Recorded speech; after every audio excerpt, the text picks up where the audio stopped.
patah, berat sama dipikul, ringan sama dijinjing. Rawe-rawe rantas, malang-malang putung.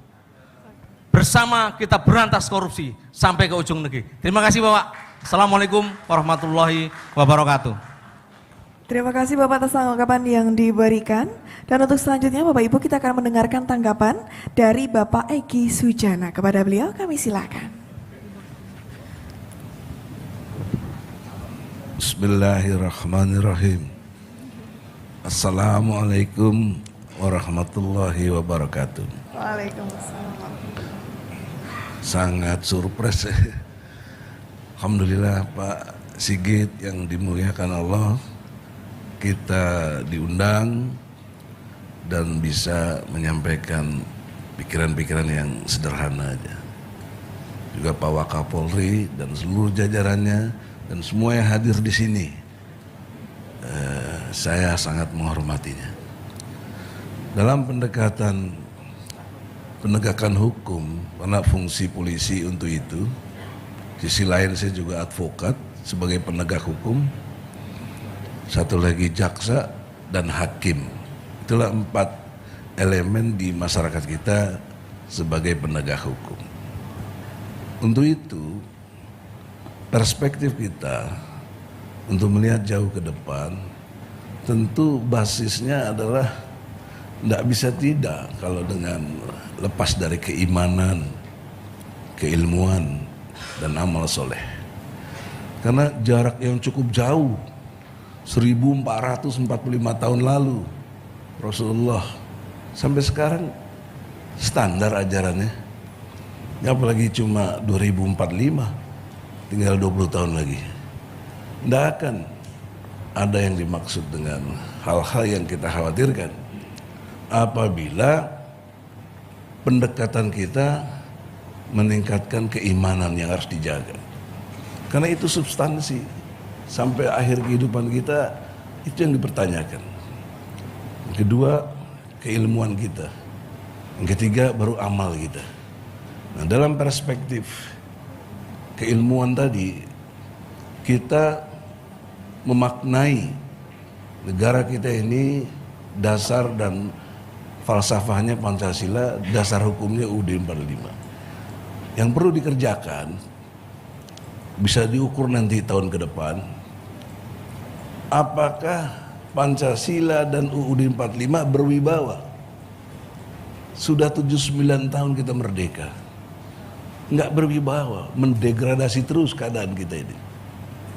Maka fungsi polisi yang mentertibkan keadaan ini harus tingkatkan pemahaman masyarakat, terutama polisi sendiri, meningkatkan wibawa pemahaman terhadap Pancasila. Yang kedua, wibawa keilmuannya terus meningkat. Yang ketiga, wibawa leadership, kepemimpinan. Pemimpin adalah kemampuan merubah keadaan dari tidak baik jadi baik. Kalau si fulan pemimpin, keadaan kita nggak lebih baik, gagal dia sebagai pemimpin. Kemudian yang keempat, wibawa dana. Karena kita mengerti, tidak bisa sejahtera yang tadi kita mau capai kalau dana yang kita miliki tidak berwibawa. Yang kelima, wibawa fisik kita, performance kita mesti ditingkatkan juga. Dan yang terakhir, wibawa networking. Kita bekerja, ada network, nggak bisa nggak. Nah, untuk itulah tawaran gagasan saya, bagaimana di kepolisian ini ada satu upgrading untuk meningkatkan wibawa pemahaman terhadap Pancasila dan UUD 45. Bukan seperti dulu indoktrinasi P4 dan lain sebagainya, kan ditinggalkan. Tapi ini memaknai secara substansi nilai-nilai yang begitu bagus dan luar biasa di negeri kita dan diakui di dunia, bahwa nilai-nilai ketuhanan yang Maha Esa, kemanusiaan yang adil dan beradab, persatuan Indonesia, kerakyatan yang dipimpin oleh hikmah kebijaksanaan dalam permusyawaratan perwakilan, keadilan sosial.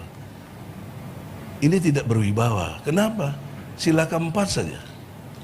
Kan harusnya nggak ada pilpres, harusnya nggak ada pilkada. Untuk apa? Tidak one man, tidak one vote. Kita ini kerakyatan yang dipimpin oleh hikmah. Jadi harus ditingkatkan hikmah pengetahuan kita tentang berbangsa dan bernegara, saling menghormati satu sama lain. Nah itu perspektifnya hanya bisa dengan pendekatan keimanan, keilmuan kita, dan amalan-amalan kita yang berkualitas. Karena di sini suka atau tidak, yang dipilih bukan yang berkualitas, tapi yang isi tasnya yang banyak yang dipilih. Yang berkualitas nggak bakal menang ikut pemilu dengan sistem yang liberalis kapitalis, bukan Pancasilais. Oleh karena itulah nafas kita masih diberikan oleh Allah, Tuhan yang kita yakini. Jangan sia-siakan dengan pendekatan optimisme tadi. Bagaimana bangsa kita tahun depan kita ngadakan seperti ini lagi, rilis lagi tahun 2025. Semua yang dibicarakan 2,5 jam tadi oleh Pak Kapolri, peningkatannya harus lebih jauh signifikan. Ya, oleh karena itulah saya merasa dan bisa mencapai itu kalau kita tempuh 6 langkah tadi. Kita bangga, saya datang ke sini dengan penuh kebanggaan dan sangat terima kasih karena selama ini kita kurang dianggap gitu Pak. Aktivis itu jangan dipukul Pak, dirangkul. Ya. Jangan dipenjara, dirangkul, diberikan edukasi yang benar tentang Indonesia ini.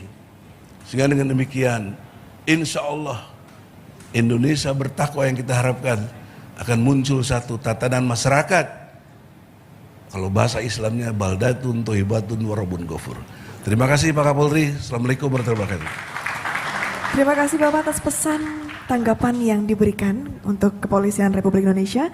Dan untuk selanjutnya Bapak Ibu akan disampaikan tanggapan dari perwakilan OKP dan juga BEM. Dan yang pertama akan menyampaikan dari perwakilan OKP, Ketua KMHDI Bapak Iwayan Darmawan. Kami silakan.